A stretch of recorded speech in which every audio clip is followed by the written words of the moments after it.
مساء الخير، مساء الياسمين. واش اخباركم؟ مزيانين؟ شوفوا تبارك الله اليوم راني جايه وجايبه معايا الخير.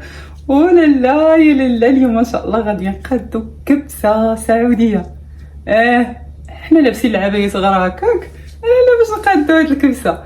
كاينه كبسه سعوديه، وكاينه الكبسه الاماراتيه، وكاينه القطريه، وكاينه الكويتيه، وكاينه العمانيه. اليوم ما شاء الله غادي نقادو كبسه بالدجاج السعوديه. هذه كبسه سعوديه. الناس اللي كتعجبهم الكبسه وما كيعرفوش يقادوها، اليوم ما شاء الله غنشارك معكم الطريقه ديالي والسر باش انها كتجي بحال طيبه فوق الفخر. فراسكم هذا الشيء راه ثقيل بزاف.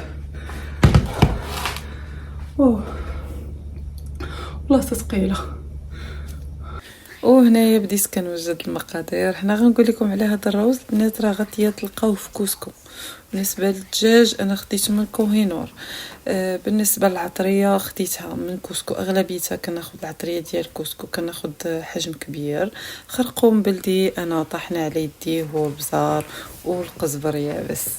وبالنسبه للمقادير عندي الروز، عندي روز ديال بسمتي كناخذو من الكسكو، عندي هنايا عطريه ديالي بزار بيض، عندي خرقوم بلدي، وعندي قزبر يابس.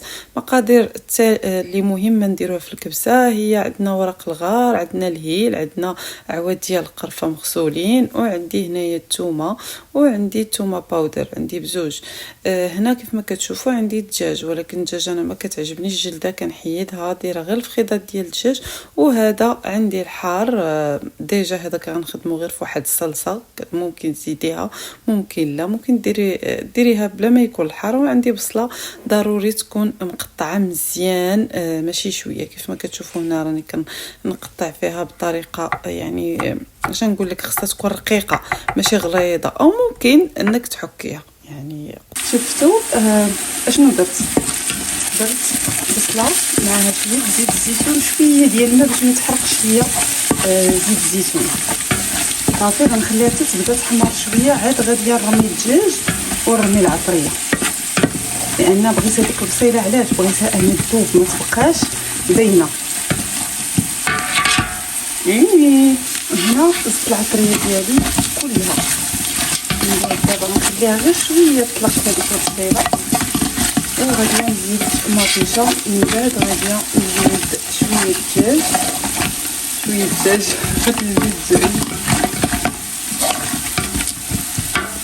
اللي عنده الليمون الاسود يديروا، لان الكبسه ضروري فيها واحد الليمون اسود. انا ما لقيتوش، ولكن مني مشيت مره الاخرى لموريال لقيته في واحد المحل، ما علينا، لان غنبغي نقاد به يعني اكله اخرى من الخليج، ولكن ضروري خصني هذاك الليمون الاسود.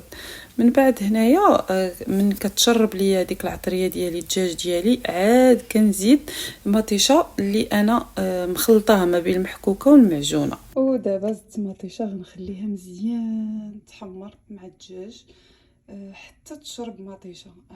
عاد غاديه نزيد الماء ديالي ونحيد الدجاج. من بعد غاديه ندير له واحد الخليط وندخلو الفرن ندهنو به. من بعد غادي نزيد الروز.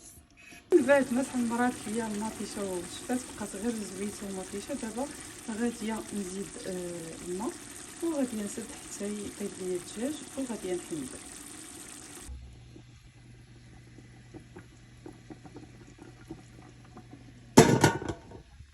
ودابا غاديه نحضروا واحد الصوص سميتو الدقوس، ضروري كي يترافق مع الكبسه.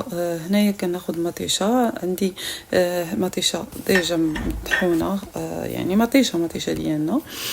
من بعد كندير هذاك الحار، ممكن لا عندك فلفله حاره يعني خضراء كديريها احسن، طحنيها مع مطيشه، وكديري القزبر، كديري ملحه، كديري شويه سكنجبير وشويه ديال الثومه، وضروري كديري شويه زيت الزيتون، وكتخلطي مزيان وكتخليه يعني يطيب فوق البوطه. من بعد ما كيطيب ضروري كنحيدو من فوق البوطه. ولكن اهم حاجه هو ان هاد الدقوس خصو يكون فيه الفلفله، يا فلفله خضراء يعني حلوه، يا فلفله حاره.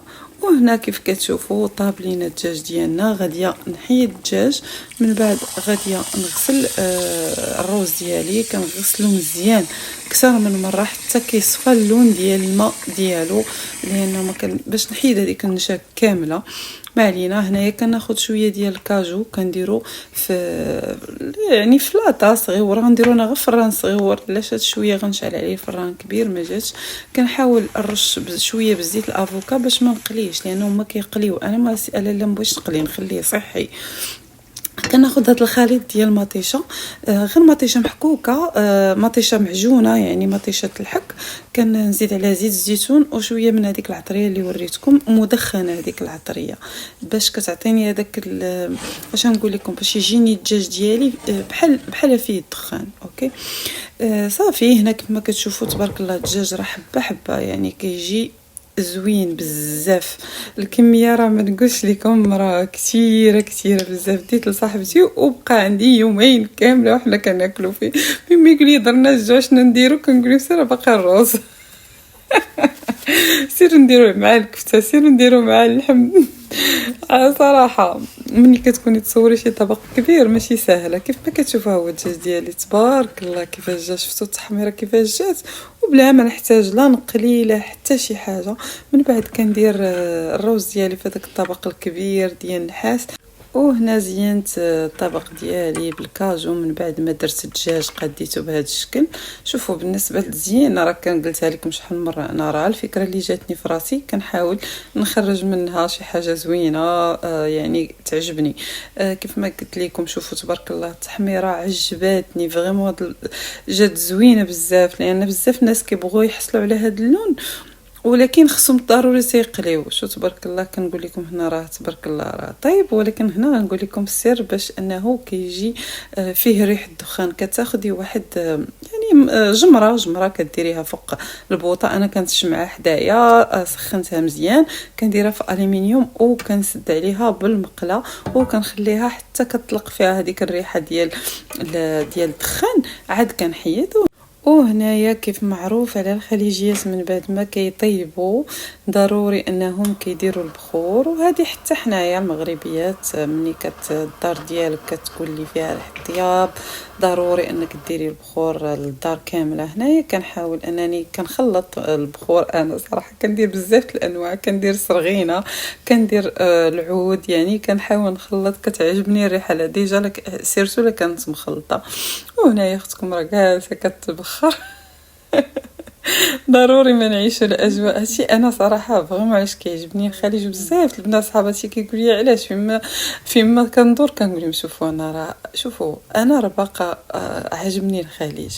كيقول لي علاش، كنقول لهم شوفوا راه المراه نتما كتحسي بها يعني كتعيش الانوثه ديالها، ماشي بحال المغربيات الاغلبيات مساكن مكرفسات، ماشي كلهم كيعيشوا كل مرحله كيف ما خاصها تكون. غتسولوني علاش لان نتما عندهم المراه غيرنا حنا، هما عندهم ضروري عندهم خدامه اللي كطيب، عندهم المراه اللي مقابله الدراري. لا ما كانش كتكون عندهم وحده، اغلبيتهم كتكون عندهم زوج. ولكن المغربيه مسكينه منها طيب، منها تربي الدراري، لا منها انها خصها تكون سيده منزل انيقه، خصها تكون مقاده، يعني بزاف الحوايج. بعض المرات كتكون منها حتى الراجل، ماشي غير مراه يعني كتكون منها مراه ومنها راجل. لهذا انا صراحه كتعجبني الانوثه تاع المراه الخليجيه. غتقول لي لا هي ما كديرش، لا هذيك كتحافظ على صحتها، كتحافظ على المظهر ديالها، ماشي بحالنا حنا منا راجل منا مراه. شو خصوصا في كندا والله العظيم منك راجل منك مراه ديال بصح. لهذا كنقول لكم تهلاو في ريوسكم وحاولوا تعطوا الوقت لريوسكم، ما تبقاوش قابلين غير الكوزينه راه ما غتعطيك والو. كنتمنى الطبق ديال اليوم يكون نال اعجابكم، وهو الكبسه السعوديه، لان راه كيف ما قلت لكم كاينه السعوديه القطريه الاماراتيه، يعني كاين مجموعه من الكبسات كيكونوا مختلفين في الطريقه ديال الطياب ديالهم. هذه هي الطريقه باش كتاكلي هذاك الدقوس، يعني كتهزي شويه وكتاكلي.